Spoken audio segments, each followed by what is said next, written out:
All right. Thank you for being here tonight. I'm going to ask you to do a couple of things. First is take this, yours, put it on airplane mode or silent mode or whatever. Please, and thank you. If you leave the facilities, just go straight down the hall, by the drinking fountain, make a left turn, please, and then go ahead. When we're done, you're all welcome to join us. We go out the double doors and go down alongside the building back to the hall. And we have smoked turkey. Not a lot, but nothing that tasty. And we have ham and whatever else you brought. Okay? If you say I didn't bring anything, that's okay. There's a story in the Bible of Jesus taking 5 loaves and 2 fishes and feeding 5,000 people. Now, don't get excited and think we're having fish or some kind of bread. Okay, that's not what we're doing. I already told you. But even if you didn't bring anything, you're welcome to join us over there. $3 every time. We're not eating popcorn like last time. Okay. This will be about an hour.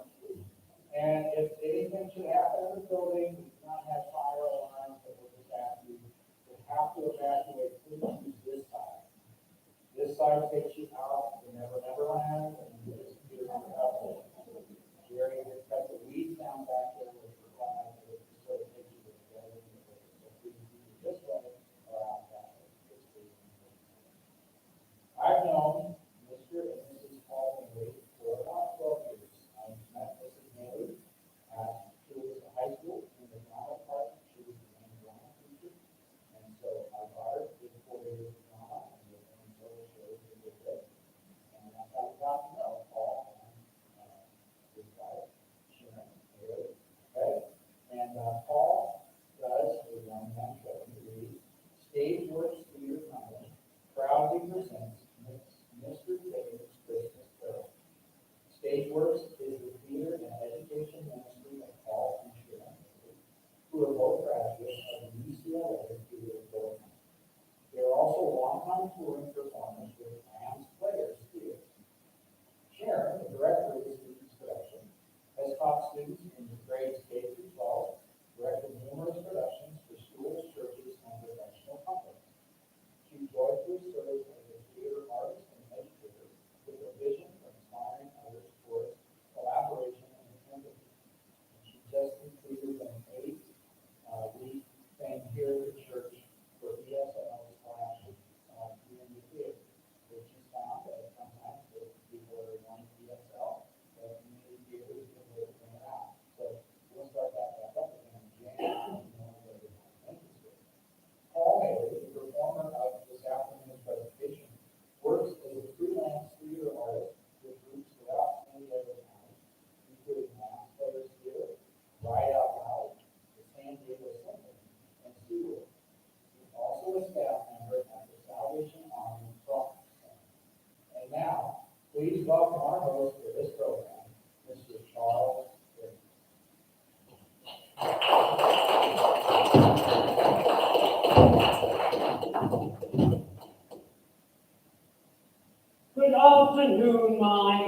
Now, as you know, any time I think of something new, I love to gather together all of my close friends and family. Forgive me, I do believe I see a number of unfamiliar faces in the audience, which can only lead me to speculate that perhaps your companions have been so disturbed as to hide my intentions in bringing you here. If that is the case, let them be made plain now. I have a story to tell, a ghost story. I have endeavored in this little book to raise the ghost of an idea which shall not put my readers out of humor with themselves, with each other, with the season, or with me. May it haunt your houses pleasantly, and no one wish to make it. Your faithful friend and servant, Charles Dickens.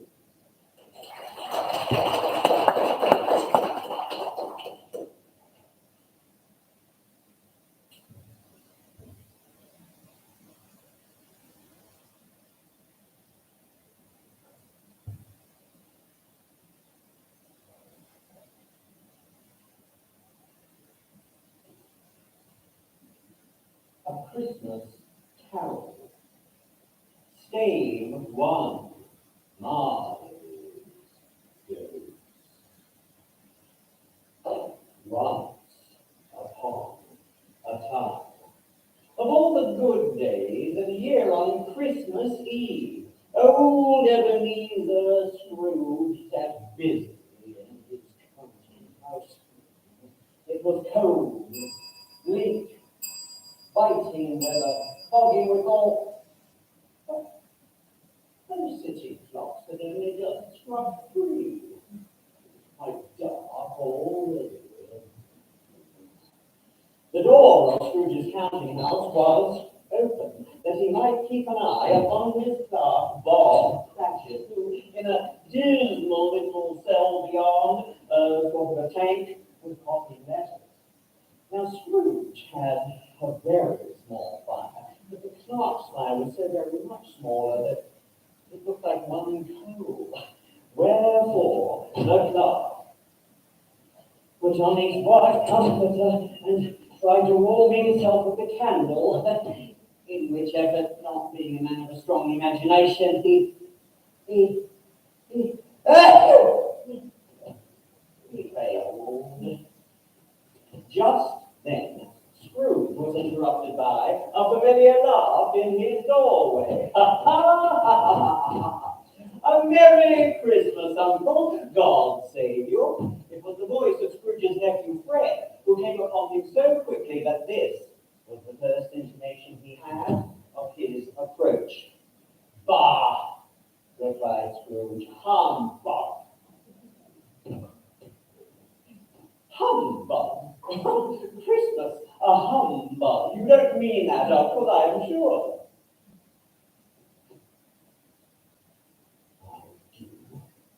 Merry Christmas. What right have you to be merry? What reason have you to be merry? You're poor enough. Well, come then, what right have you to be dismal? What reason to be morose? You're rich enough, huh? Scrooge, having no better answer ready on the spur of the moment, again replied, bah, and followed it up with humbug. Merry Christmas. Out upon Merry Christmas. What's Christmas time to you? A time for paying your bills without money. A time for finding yourself a year older and not an hour richer.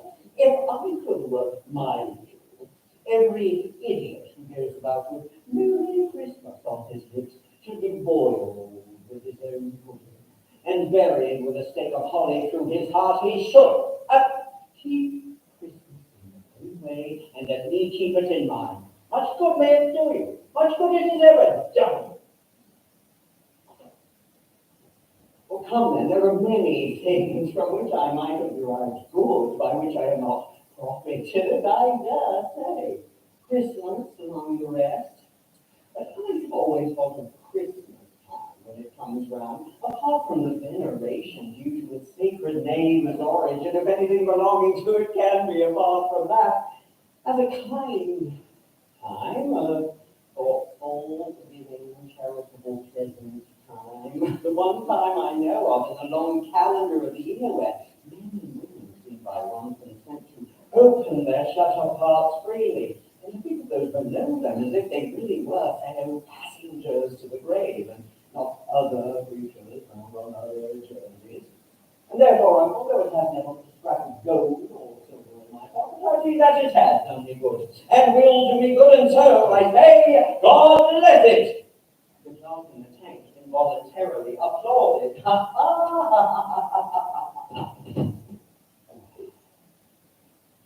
Scrooge did not let me hear another sound out of you. By losing your situation.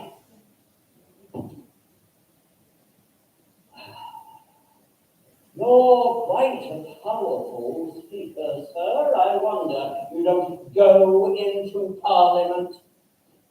Don't be angry, Uncle. Come dine with us tomorrow.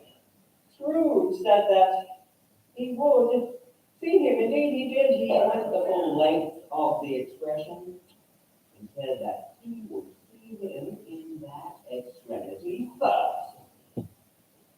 Oh, well, I am sorry it was on my heart to find you so resolute, but I made my visit in homage to Christmas, and so I'll keep my Christmas humor to the last. And so, a Merry Christmas, Uncle, and a Happy New Year! Good afternoon!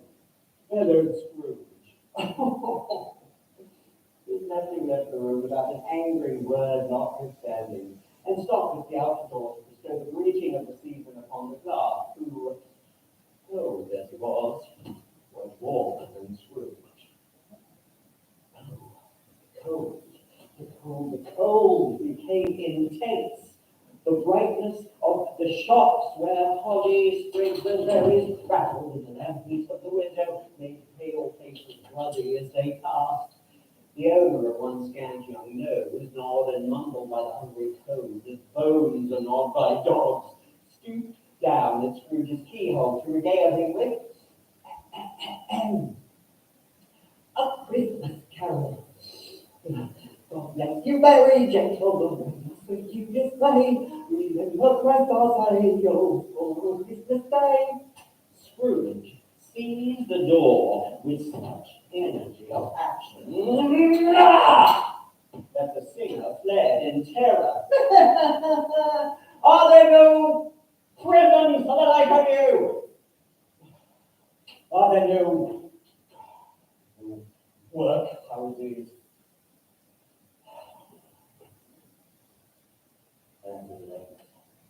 The hour of shutting up the counting house arrived. With an ill will, Scrooge admitted the fact to the expectant clerk in the tank. You'll want all day tomorrow, I suppose. It's quite convenient, sir. No, it's not convenient, and it's not fair. Yet you look at me ill-used if I pay a day's wages for no work. The clerk observed that it was only once a year, a poor excuse for picking a man's pocket every 25th of December.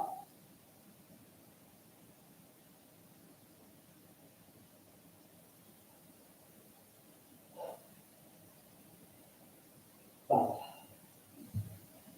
I suppose you must have the whole day.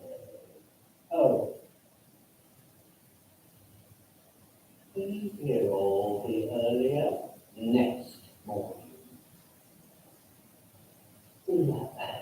Last promised that he would, and Scrooge walked out with a growl.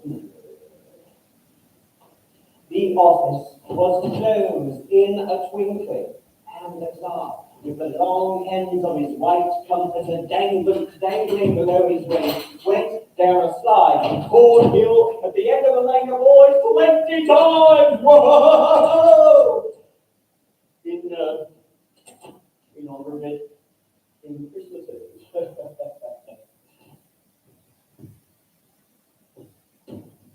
Scrooge, his usual melancholy dinner, his usual melancholy tavern, went home to bed. He lived in chambers which had once belonged to his deceased business partner, Jacob Marley. Scrooge knew that was stone in the courtyard outside, but it was so dark from the fog that he was fain to grope with his hands. Now, it is a fact that there was nothing at all particular about the knocker on the door. It is also a fact that Scrooge had seen it night and morning during his whole 7 years residence in that place. And also that Scrooge had as little of what you could call fancy about him as any man in the city of London. Therefore, let anyone explain to me, if you can, how it happened that Scrooge, having his key in the lock of the door or in the knocker, without it undergoing any intermediate process of change, not a knocker, but Marley's face. Marley's face. It was not an impenetrable shadow as the other objects in the courtyard were, but it had a dismal light about it, like a bad lobster in a dark cellar. The hair was curiously stirred, as if by breath or hot air, and the eyes, though wide open, were perfectly motionless.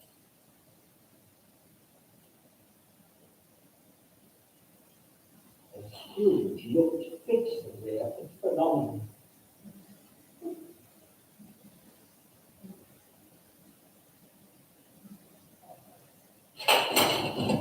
it was a knocker again.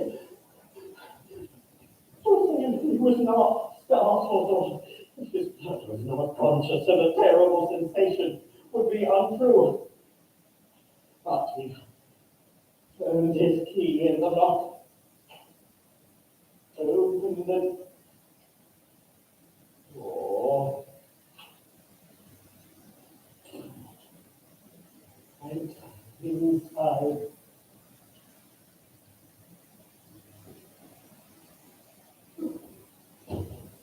And lighted his candle.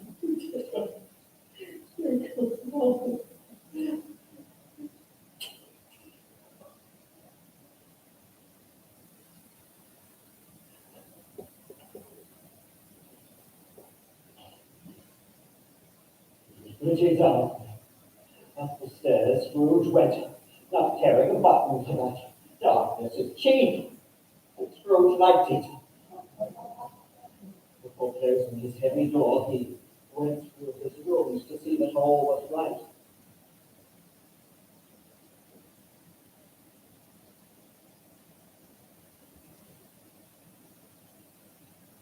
Nobody under the table.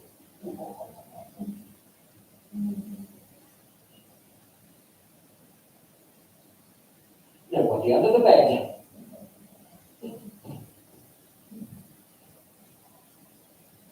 Nobody in the closet. Nobody in his dressing gown, which was hanging up in a suspicious attitude against the wall. Quite satisfied, he locked himself in. Double locked himself, which was not his usual custom. But secured against surprise. He put on his dressing gown and slippers and his nightcap. And then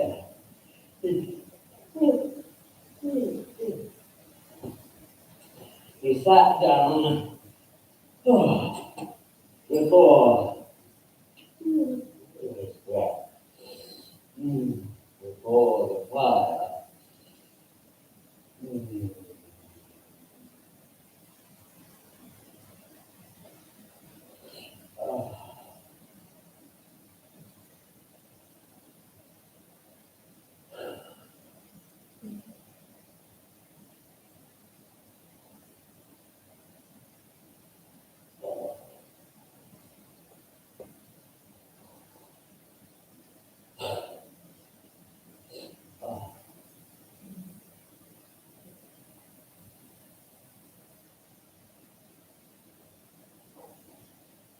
Suddenly,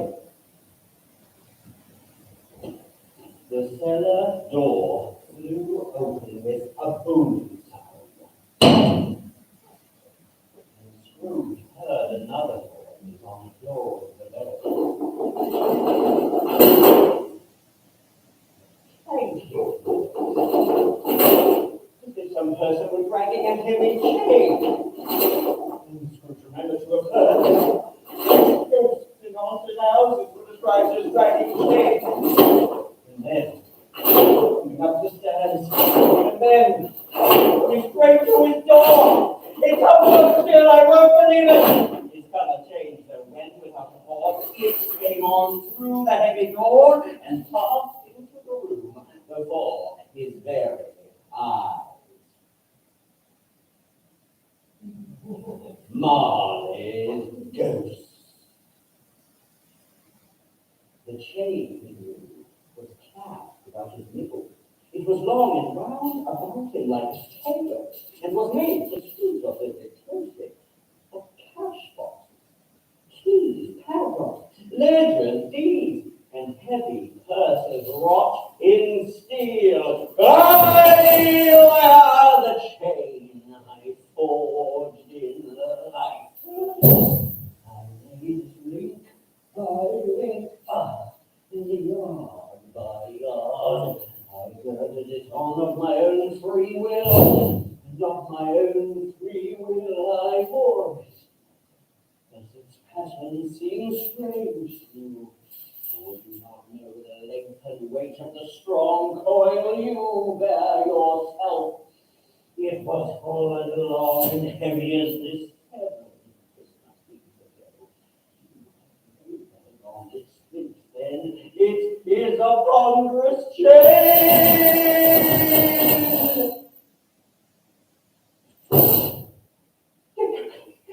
You have taken on me. Come back to me, Jacob. I have none to give.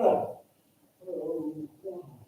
As I walk through crowds of fellow beings with my eyes turned down, never raised with a blessed star which led the wise men before the road.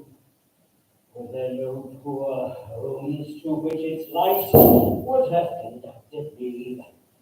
I am here tonight to warn you that you have yet a chance and a hope of escaping my fate. You will be haunted by dreams.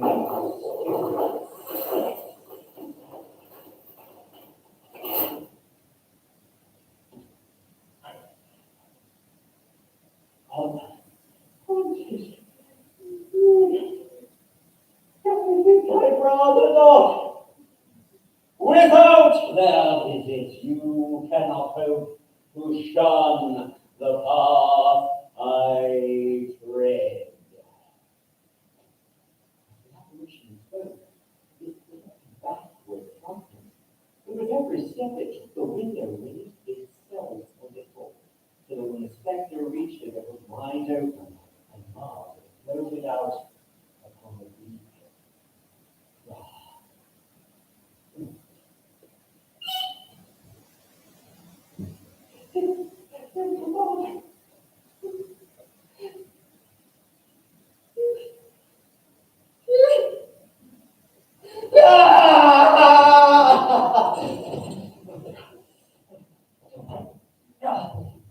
Scrooge closed the window and examined the door by which the ghost had entered.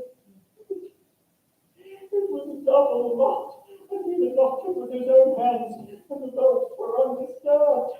He tried to say hum, but stopped at the first syllable. And being from the emotions he had undergone, or the fatigues of the day, or the dull conversation of the ghost, all the length of the hour, much in need of repose, went straight to bed without undressing, and fell asleep upon the instant.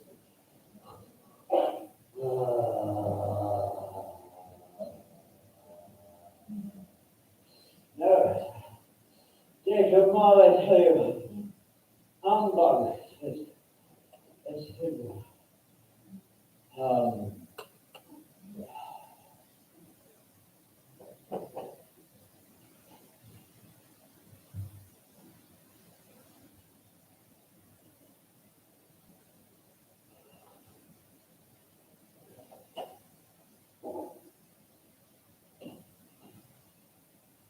when Scrooge awoke,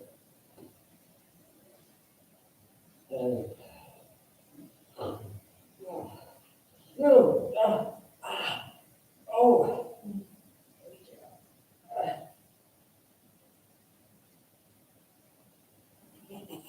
so dark, peering out between his bed curtains, he could scarcely distinguish his transparent window from the opaque walls of his chamber. He was endeavouring to pierce the darkness with his ferret eyes, when... Light shut the room upon the instant, and the curtains on his bed were drawn aside at total by a hand, and Scrooge found himself face to face with the unearthly visitor.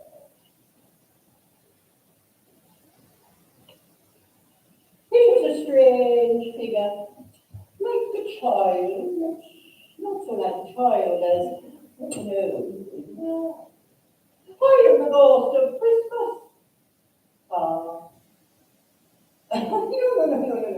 No, not your past, your past.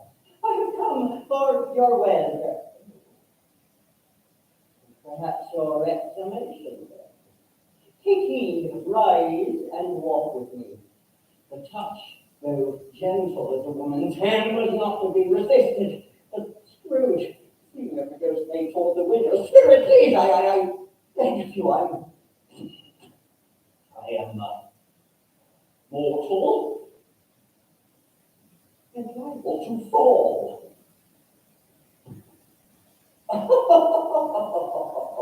Oh, there, but a touch of my hand, there, said the Spirit, laying aside Scrooge's heart, and you will be upheld in more than this. As the words were spoken, they passed through the wall. Yes, Spirit, please, I beg your help, no.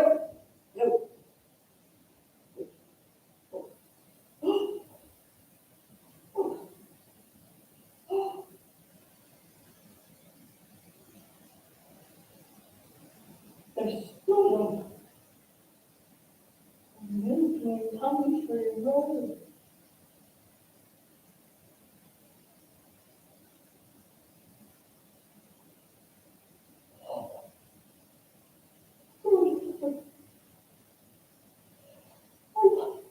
There was a boy here. They walked along the lane. Oh, Scrooge knew every gate and post and tree. And yes, some shaggy ponies were seen trotting toward them with boys upon their necks. Yes, Scrooge knew and named them everyone. Hello, dear. Hello. Hello. Hello.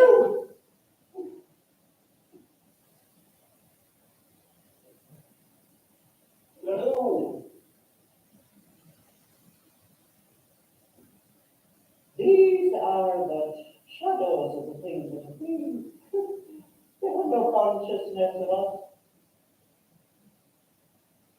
The school is not quite deserted. A solitary child neglected by his friends is left there still. Scrooge, oh, the lonely boy reading your feeble father, and wept to see his poor forgotten self as he used to be. What is the matter? Nothing,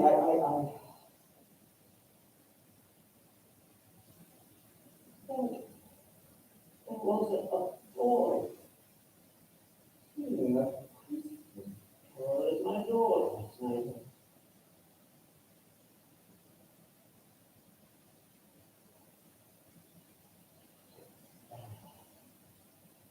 I should like to have given some. That's all. Come, let us see another Christmas one at home. Oh! At that moment left the school. They were in the busy thoroughfares of the city. We were touring Christmas, but it was night time. And the streets were lighted up. Look, there's spread through to the million. Well, so was I apprenticed here? Why, yes, it is. It's Fezziwig. Mrs. Hart, it's old Fezziwig alive again. Fezziwig was an old man in a powdered wig who stood behind such a high and lofty desk that if he'd been 2 inches taller, he must have knocked his head against the ceiling. Yo, my boys, no more work tonight. Ooh, let's have the shutters up. Oh, oh, oh, Christmas Eve, boy, Christmas Ebenezer. Clear away with that. Let's have lots of you here. Oh, in their home, boys, with spot Ebenezer. Oh, clear away, man. There was nothing they would have cleared away or couldn't have cleared away with old Fezziwig looking on. And then all of the guests began to arrive for this company party. Mrs. Fezziwig, one vast substantial smile, the 3 young Miss Fezziwigs beaming lovable, the 6 young followers whose hearts they broke, all the young men and women employed in a business, and there was dancing, and dinner, and more dancing, and games, and still more dancing. As the clock struck 11, this domestic ball broke up. Mr. and Mrs. Fezziwig took their stations, one on either side of the door, and shaking hands with every person entered as he or she returned. Wish them all a Merry Christmas! Ho, ho, ho! Oh. Wonderful party, wonderful games, wonderful happiness. And throughout the whole of this evening, Scrooge was like a man out of his wits. His heart and soul were in the scene, and with his youngest self. Oh, yes, a wonderful party, wonderful game, wonderful happiness. Oh, very good, very good. I forgot that. Oh.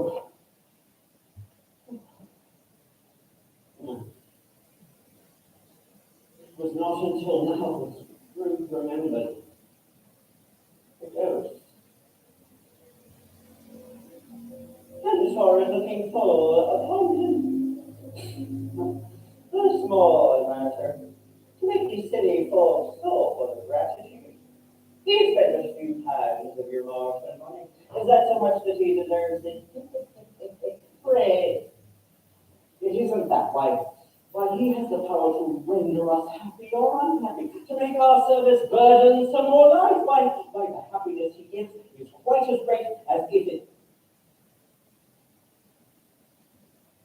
it cost a fortune. No, nothing is the matter.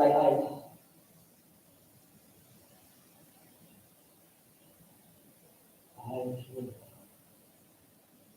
like to have had a word or two with my club just now. That's all. One shadow more. Another time and place, another Christmas.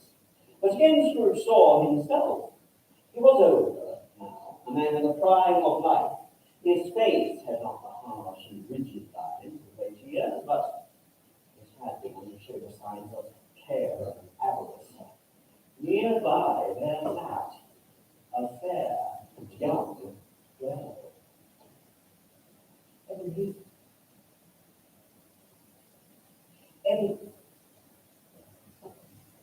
Ebenezer.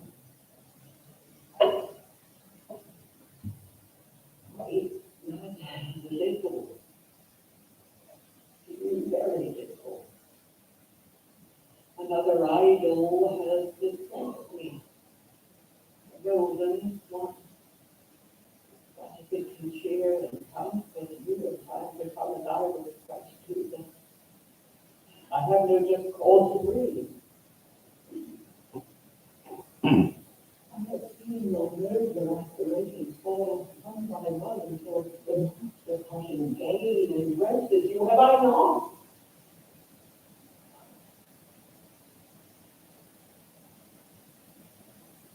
However, contrast me the noble.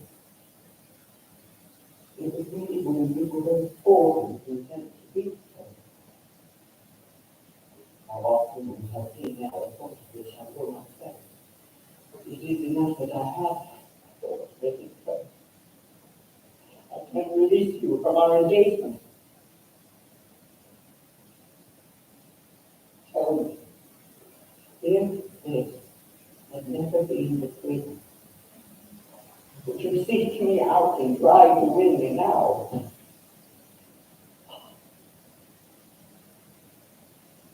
Yes.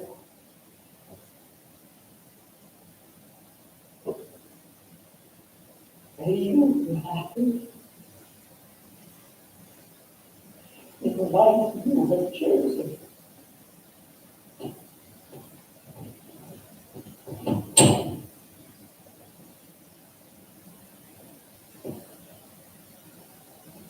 She left him, and they laughed. Spirit, show me no more. Conduct me home. Why do you delight to torture me? I told you these are the shadows of the things that have been, that they are what they are. Do not blame me. Clement was overcome with an irresistible drowsiness. Clement was the more conscious of being in his own room. He had scarcely time to reel to bed before he sank into a heavy sleep.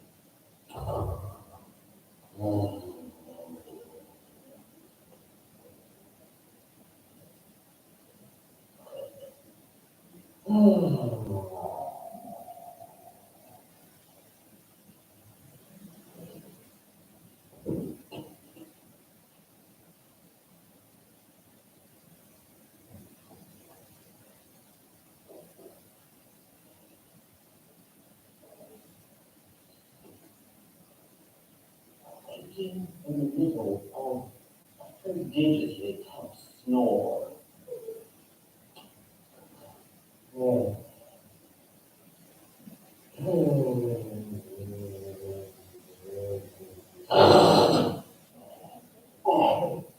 Oh. And sitting up in bed to get his thoughts together, Scrooge felt that he was restored to consciousness in the right nick of time for the especial purpose of hoping accomplished with a second messenger dispatched it into the future to mar his intervention. I don't mind calling you three that Scrooge was ready for a rigorous field of strange appearances, and that nothing between a baby and a rhinoceros would have astonished him very much. Now, being prepared for all anything, he lay upon his bed, when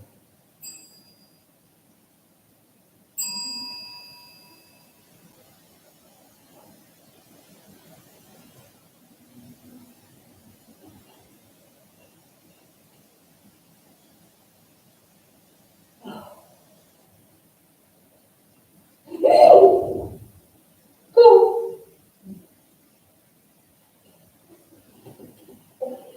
There was a blaze of reddish light. Only light was more alarming than a dozen ghosts.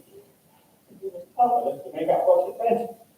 And sometimes evidence of it might be at that very moment an interesting case of spontaneous combustion. But as I said, he began to think that the source and secret of this ghostly light must be in the adjoining room. This thought taking full possession of his mind, he got up softly and shuffled in his slippers to the door. moment, Scrooge's hand was on the lock. Come in.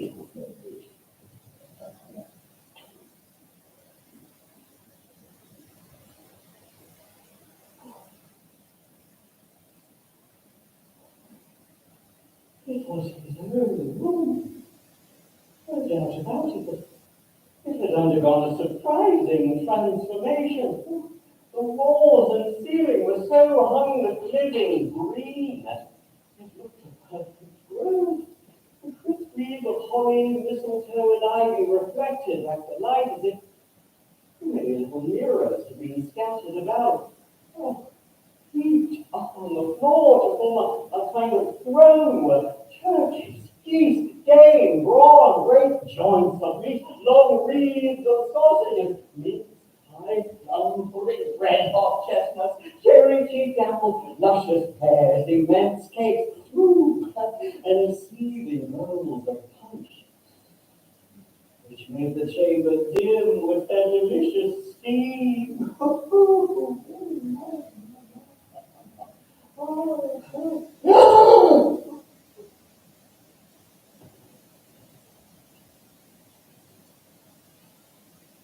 In easy state upon this couch there sat a jolly giant, glorious to see, who bore a glowing torch and held it up, aye, to shed its light on Scrooge. I am the ghost of Christmas present.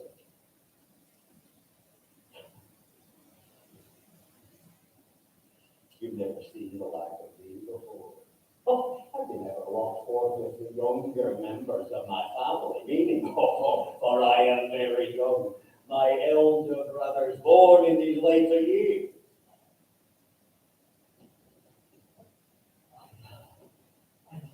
I'm afraid I have not spirited you, many brothers.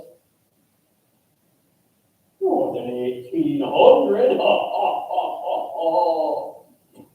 And this family to provide for.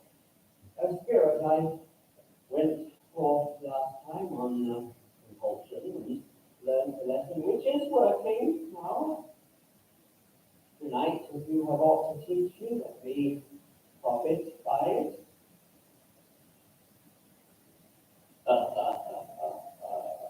Touch my robe. Scrooge did as he was told, and the room vanished. He stood upon the street.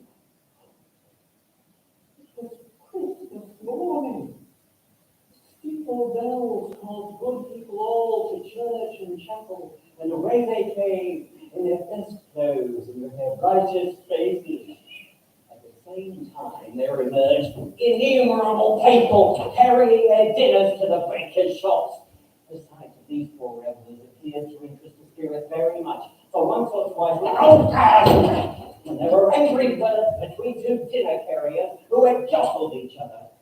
The spirit shed a few drops of water on them from its storage and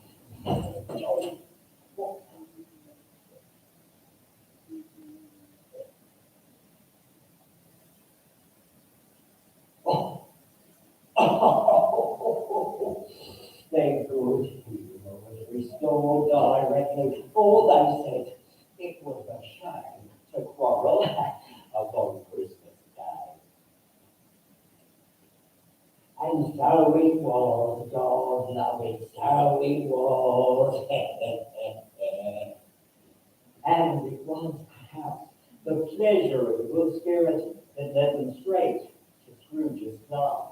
For the spirit smiled and stopped upon the threshold as he blessed Bob Cratchit's dwelling with the sprinklings of his torch.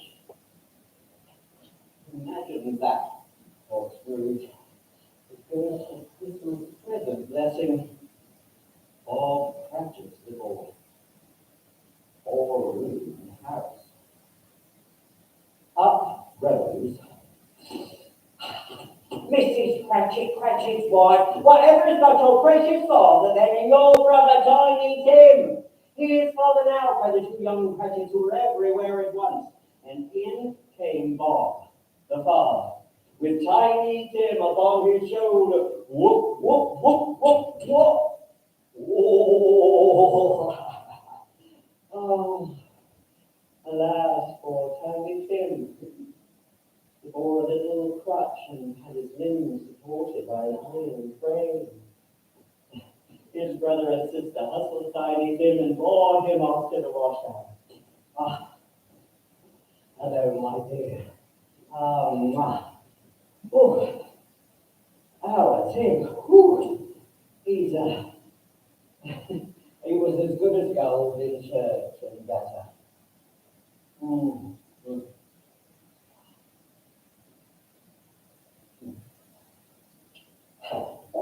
Sometimes he thinks the strangest things you ever heard. He told me coming home that he hoped that people saw him in church because he was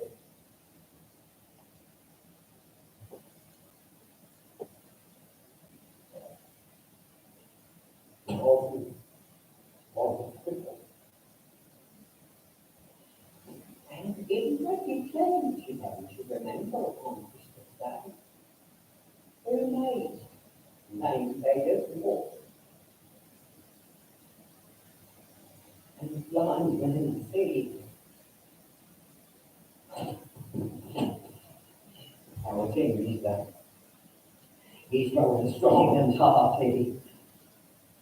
His active little crutch was heard upon the floor before another word was spoken. He was escorted by his brother and sister to his stool before the fire. And there, those two ubiquitous young Cratchits and their elder brother Peter went to fetch the Christmas goose, with which they soon returned in high procession. Goose, goose, goose, goose, goose, goose. At last the table was all set and the children, and then at last it was time to, well, at last it was time for grace. It was time for grace.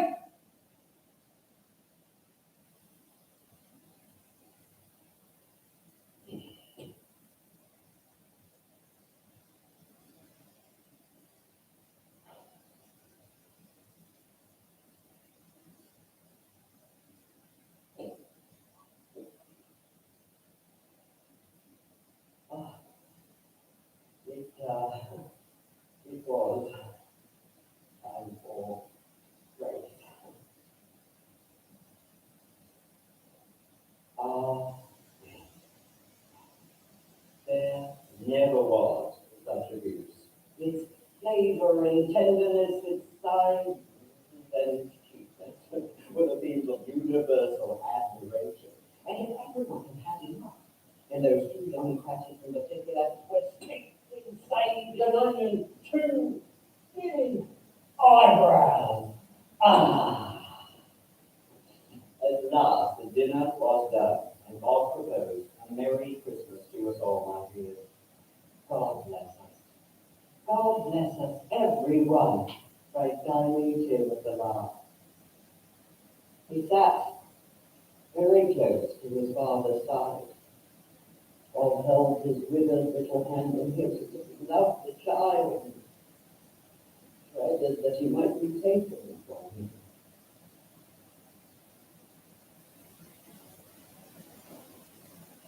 Spirit, said Scrooge with an interest he had never felt before. Tell me if Tiny Tim will.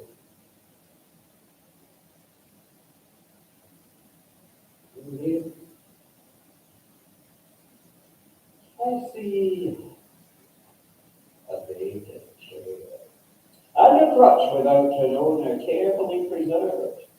If the future remains unaltered, this child will die. Spirit, no, say it isn't so. Say he will be spared. Man, if man will be apart, will you decide what men shall live, what men shall die? It may be that the sight of heavenly are more worthless and less fit to live than millions like this poor man's child. Scrooge hung his head as the ghost reviewed.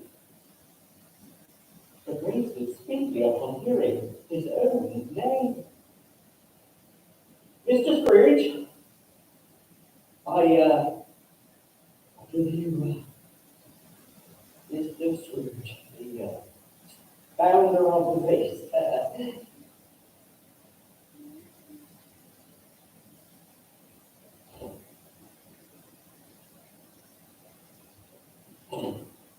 Founder of the feast indeed. I wish I had you. I'd give a piece of my mind that we put on, and I hope he'd have a good appetite for it too.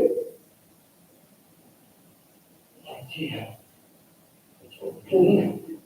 Christmas Day.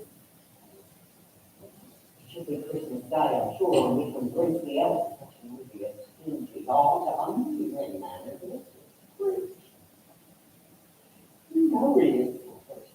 You're not going to do better than you do, poor fellow.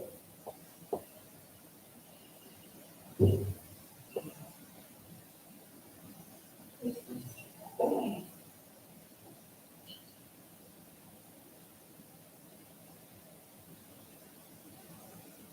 Here we go. Drink his elf for your sake in the day, not for his. Long life to him, a Merry Christmas and a Happy New Year. He'll be very merry and very happy, I have no doubt. It was the first of their proceedings which had no heartiness in it.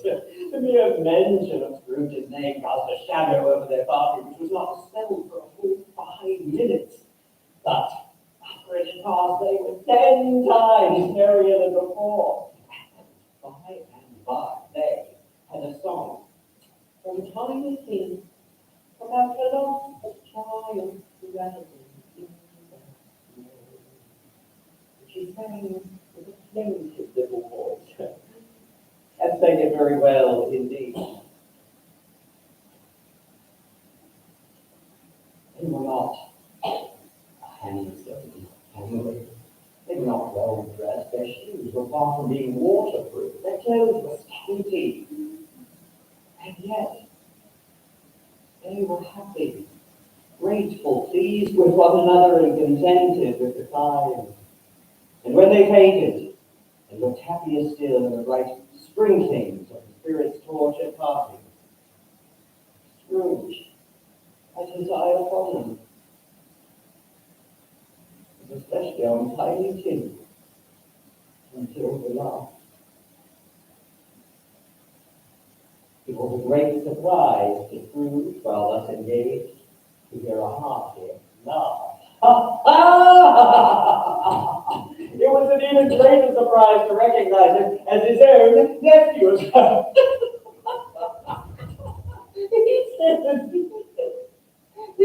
He said that Christmas was a humbug. And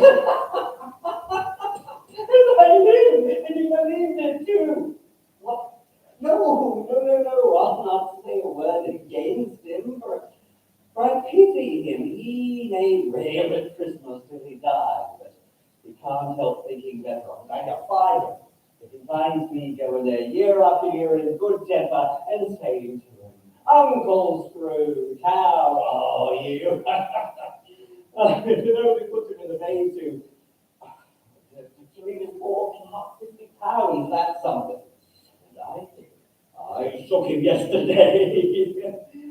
After dinner, they had music, and they were a musical family, and they knew what they were about. But they didn't go to wholly into music. They also played at games like forfeits and 20 questions, and blind man boss.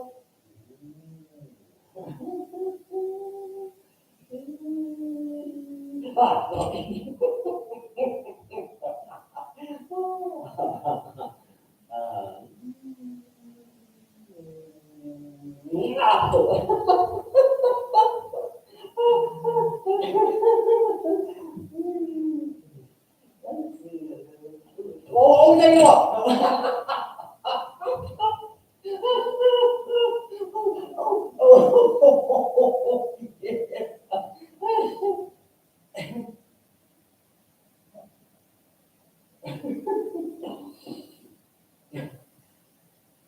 For it is good to be children sometimes.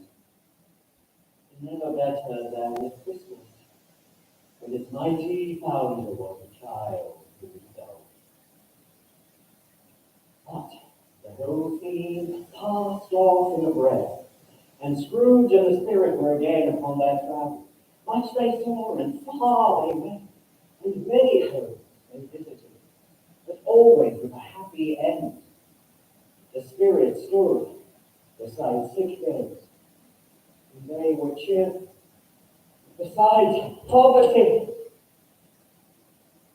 and it was rich.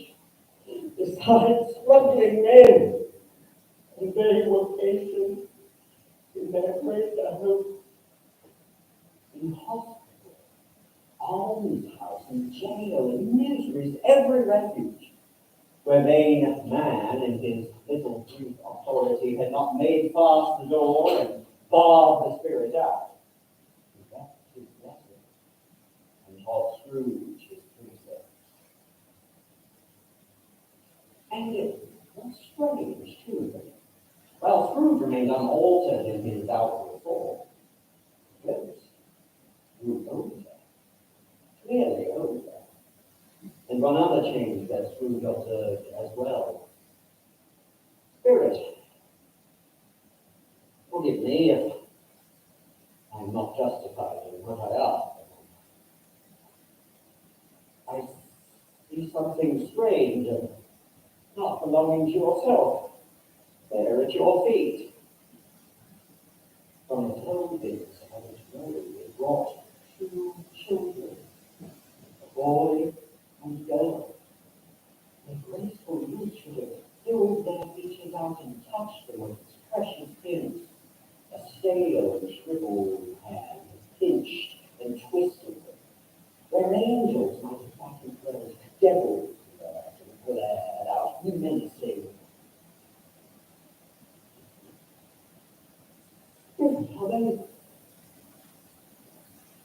Are they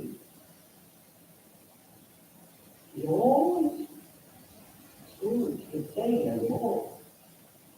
They are mountains, but they cling to you. This boy is ignorant, this girl is wrong. Wear them in all their degree, but most of all wear ignorance. But upon his brows that which is due, unless the writing be erased. Have they no refuge or resource? Are there no prisons for the lives of them? Are there no workhouses? The clock struck the hour. Scrooge looked around him that place, but the spirit before it not. And then he remembered the prediction of old Jacob, marveling about 3 spirits, engraving his eyes with yells, a solemn phantom gliding like a mist along the ground towards him. In the very air to which this spirit moved, it seemed to scatter blue mystery. It was shrouded in a deep black garment, which concealed its head, its face, its soul. It left nothing of it visible save one outstretched hand.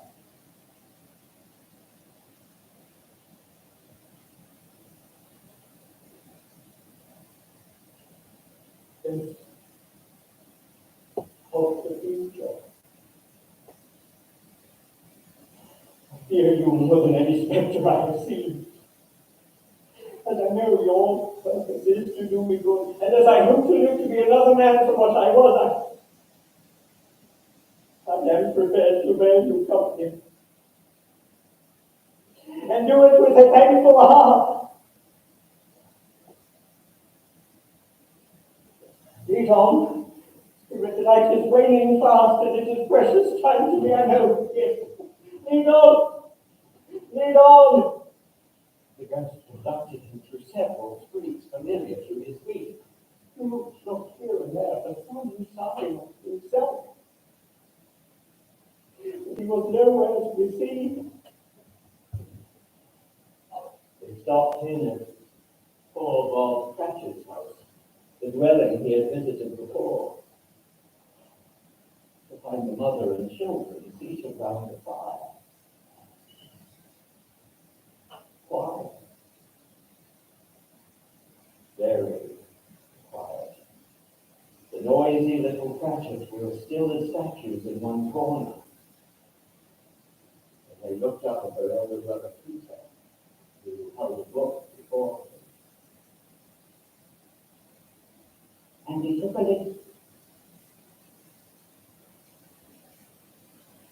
a little child and sat in the midst of them.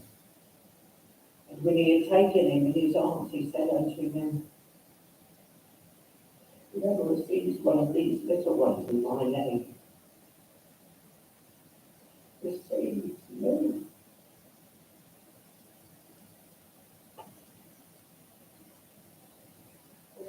And Scrooge heard it. He's not reasonable. Why did the boy not go on? Mrs. Cratchit laid aside her sewing. The covereth my eyes, and I wouldn't show weak eyes to your father when he comes home, not for all of us.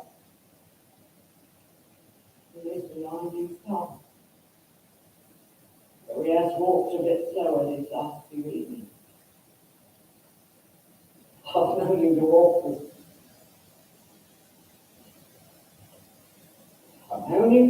walk with Tiny Tim upon his shoulder, very fast indeed. He was light to carry. Your father had him so that it was no trouble. No trouble at all. Ah, here is your precious father now. And in came Bob in his white comforter. Their meal, poor fellow. Woof, woof, woof, woof.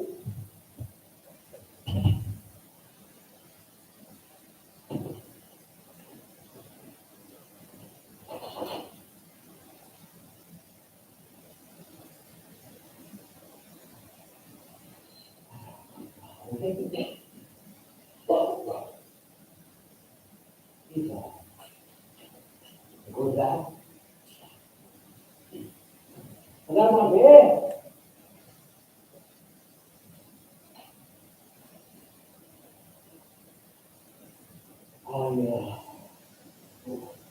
I went to see it today. It will do your heart's good to see what a green place it is. But we'll visit there often. I promised him I would walk there on a Sunday. My little child.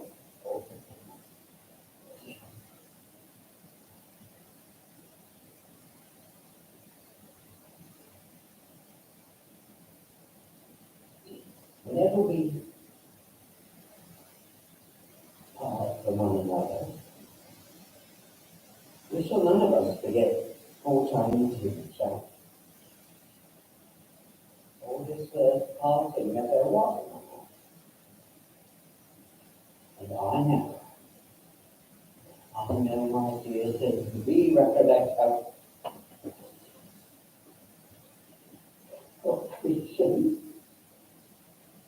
and how mild he was. We shall not quarrel even among ourselves. And forget poor Tiny Tim to me.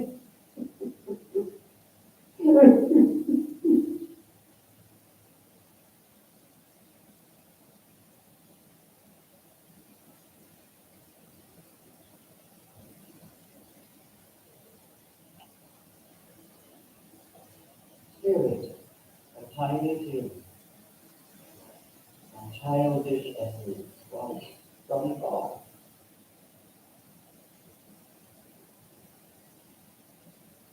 The ghost of Christmas yet to come invades him as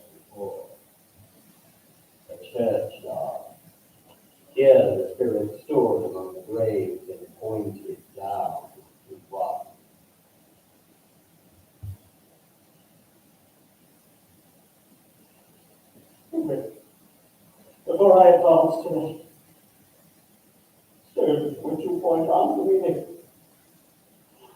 are these the shadows of things that will be, or that may be only? Men's causes foreshadow certain ends. If persevered they must be, but if those causes be the task, from the end will surely change. Say it is not with what you showed me. The spirit answered not, but pointed downward. Scrooge crept forward. Trembling as he went, his following finger read upon the stone of the neglected grave. Ebenezer Scrooge, dear mercy. I am not the man I was. I will not be the man I must have been. Why show me this if I have lost all my own?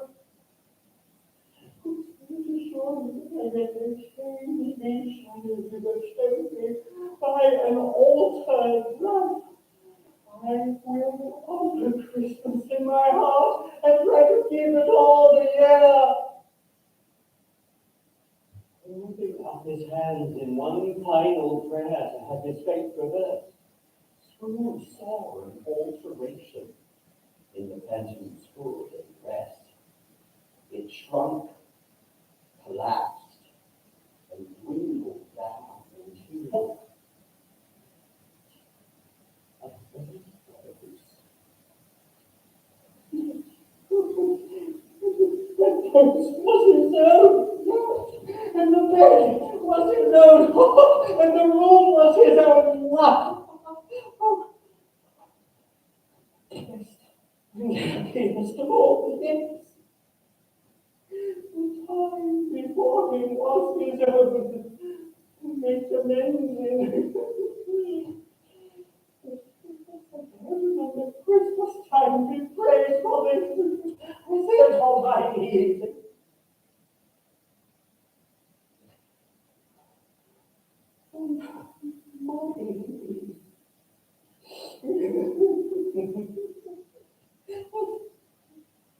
I don't know what day of the month it is. I don't know a thing. I'm quite a baby. Oh, never mind, I don't care. I'd rather be a baby. Oh, glorious, glorious. He got himself dressed, all in his best, and he got out into the street and walking with his hand behind his back, regarded everyone with a smile.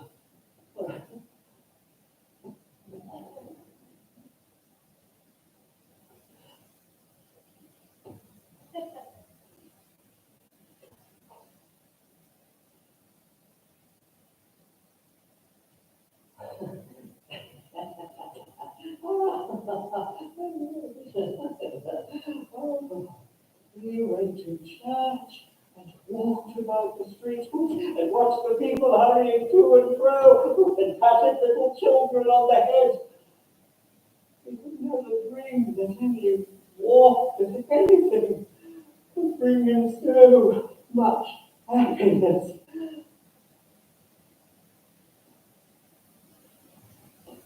In the afternoon, he turned his steps toward his nephew's house.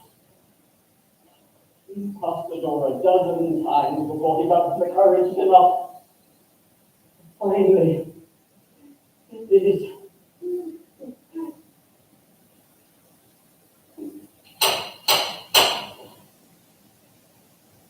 He was at home in 5 minutes. Nothing could be happier. Wonderful party, wonderful games, wonderful happiness.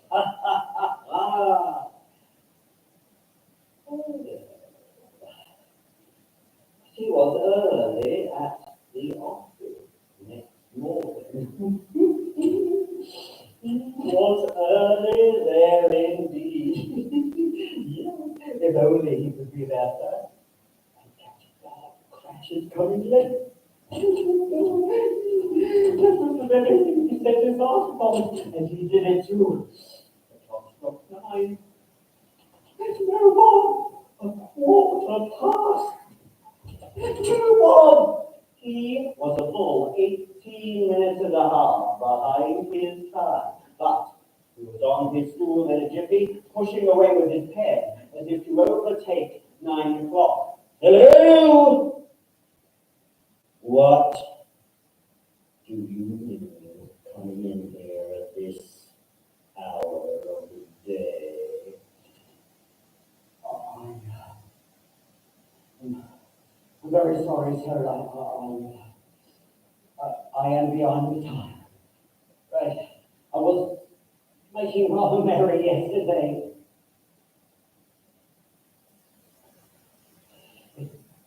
It shall be repeated again, sir. I'll tell you what, my friend.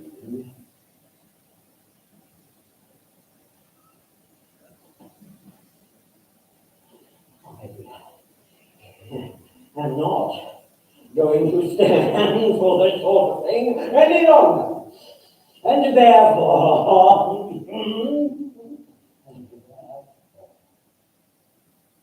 I am about to raise your salary.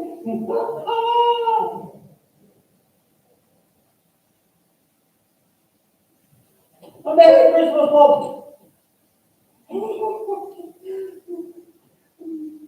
Merry Christmas, oh my good fellow. I've given you for many a year. I will raise your salary and endeavor to assist your struggling family before you adopt another bride. Oh.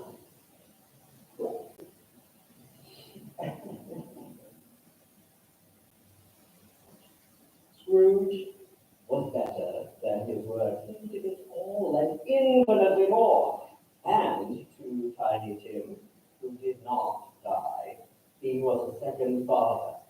He became as good a friend, as good a master, as good a man, as a good old city you, or any other good old city, town, or borough in the good old world.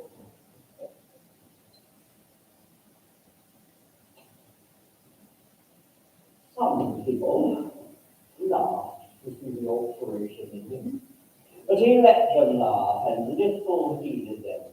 And he was wise enough to know that nothing ever happens on this earth for good, at which some people do not have the fit of laughter in the outset.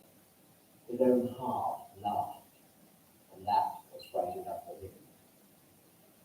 He had no further interactions with spirits, but it was always said of him that he knew how to keep Christmas well.